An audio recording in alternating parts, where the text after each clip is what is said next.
किसान का बेटा, था वो दृढ़ता का भंडार। वल्लभ भाई पटेल नाम कहलाता था सरदार। कृषक कार्मिक जनगण से था उसको प्यार अपार। अखिल देश ने उसे रहनुमा किया था स्वीकार। गांधी बापू का शिष्य, सत्य अहिंसा का अवतार, किंतु एक भारत करने को धर लेता हथियार। लौह पुरुष संबोधन था वो लोहे की दीवार। तेज पुंज तुम, शक्तिपीठ तुम, बल का सागर अपरंपार। ऋणी देश का नम्र नमन तुम स्वीकारो संधान।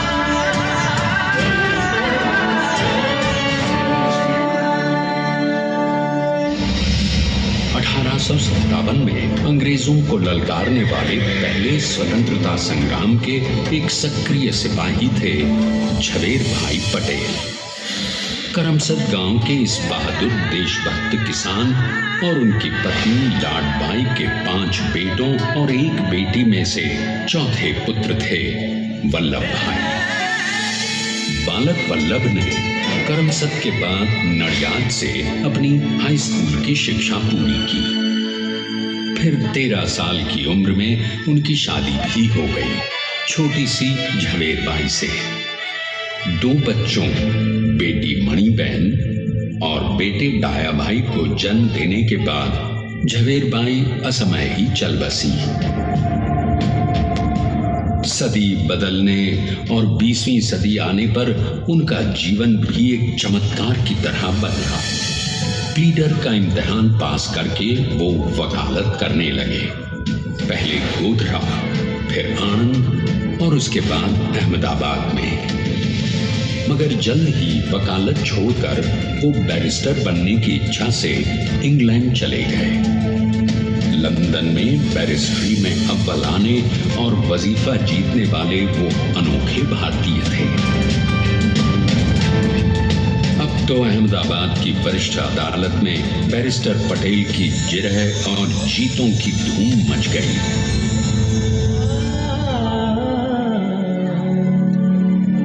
तभी एक युग पुरुष ने वल्लभ भाई के जीवन की धारा ही बदल दी।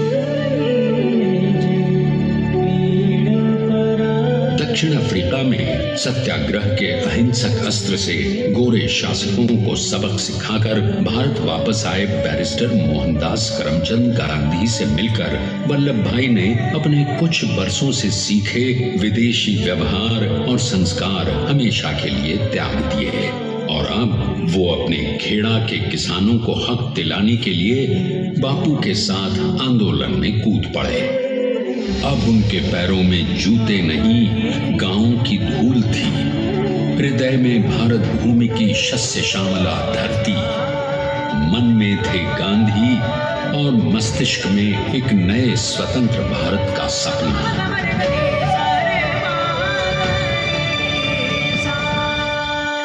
तभी बारडोली के मजबूर मजलूम किसानों की यातना का समाचार उनके पास पहुंचा। तुरंत वल्लभ भाई वहां पहुंचे और यूं शुरू हुआ भारत का सबसे बड़ा और सफल किसान आंदोलन बारडोली। वल्लभ भाई ने बारडोली के 87,000 किसानों को ऐसा अटल अडिग अचल मनोबल दिया कि अंग्रेजी सरकार हिल गई और 1 बरस के बाद उनका लगान माफ कर दिया गया। अब तो पूरे देश में लोग वल्लभ भाई के नाम की कस्में खाने लगे। स्वयं महात्मा गांधी ने कहा, अब वल्लभ भाई मेरे शिष्य या साथी नहीं, सारे देश के सरदार हैं और देश को मिल गया एक अनोखा असरदार सरदार।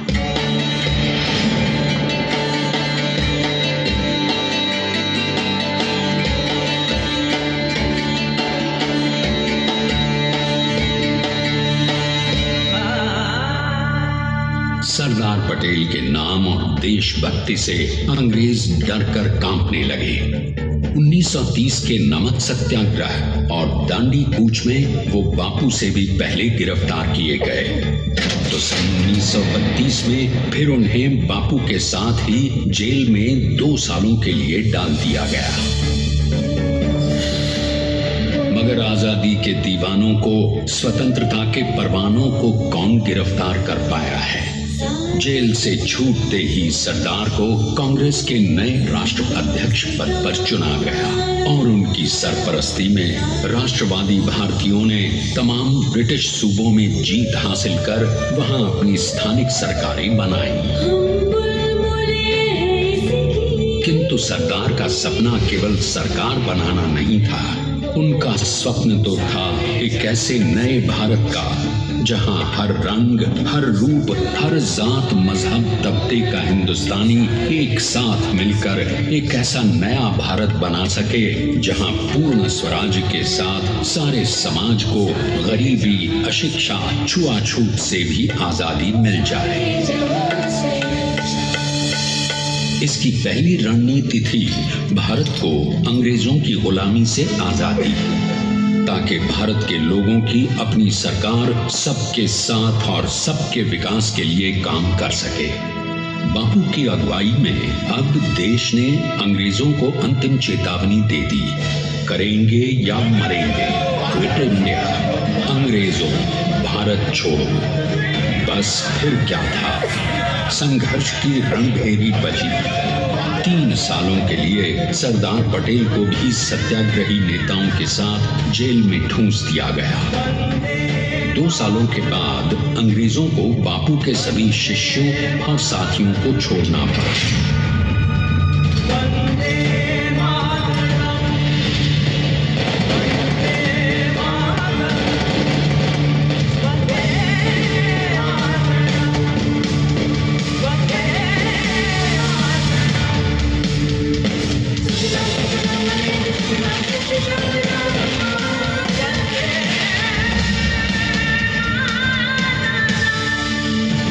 स्वतंत्रता के स्वप्न के सच होने के साथ अब सरदार पर कई एक नई जिम्मेदारियां थीं। आने वाली आजादी की तैयारी और एक नए भारत के लिए नए लोकतांत्रिक संविधान की संरचना। जैसा उनके साथी ने खुद कहा था, सरदार ने ही 6वीं हथौड़ी लेकर एक नए भारत को उकेरा है।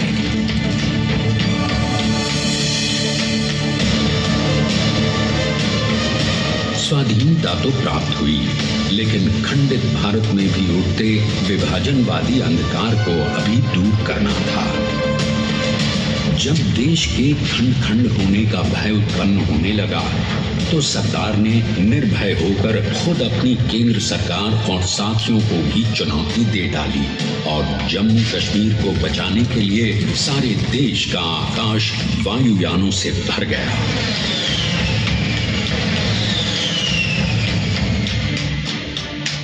और फिर हैदराबाद और जूनागढ़ के भारत में विलयीकरण को पाकिस्तान से चुनौती मिली। सरदार चाहते थे कि देश की 1 इंच धरती अब और विभाजित नहीं होनी चाहिए। नए भारत को एक करने के लिए समझा बुझाकर, मना कर 565 रियासतों को सरदार ने अपनी सूझबूझ, सदाशयता, संबल से एक नए स्वतंत्र भारत का अभिन्न अंग बना लिया। हमारे इतिहास में अखंड भारत के पुरुषार्थ का ये एक महानतम अध्याय है। जैसा उन्होंने स्वयं कहा था, हमें नए धागों को पुराने ताने बाने में ऐसे पिरोना है कि एक दूसरे में गुंथ जाएं और बेहतरीन बनावट वाला एक नया भारत उभर कर सामने आ सके। अंततः अपने वज्र दृढ़ संकल्प से एक नया विराट विशाल एक भारत श्रेष्ठ भारत बनाकर दिखा ही दिया सरदार ने। संसार के सबसे बड़े प्रजातंत्र के शिल्पी को प्रणाम करने के लिए देश ने बनाया है ये समर्थ स्मारक। स्वाधीन भारत को समर्थ भारत में बदलने वाले सरदार पटेल को समर्पित प्रेरणा तीर्थ भी है। प्रधानमंत्री श्री नरेंद्र मोदी के नेतृत्व में बनी विश्व की इस विशालतम प्रतिमा के सामने आकर सारी दुनिया जैसे स्वयं भी नतमस्तक हो जाती है।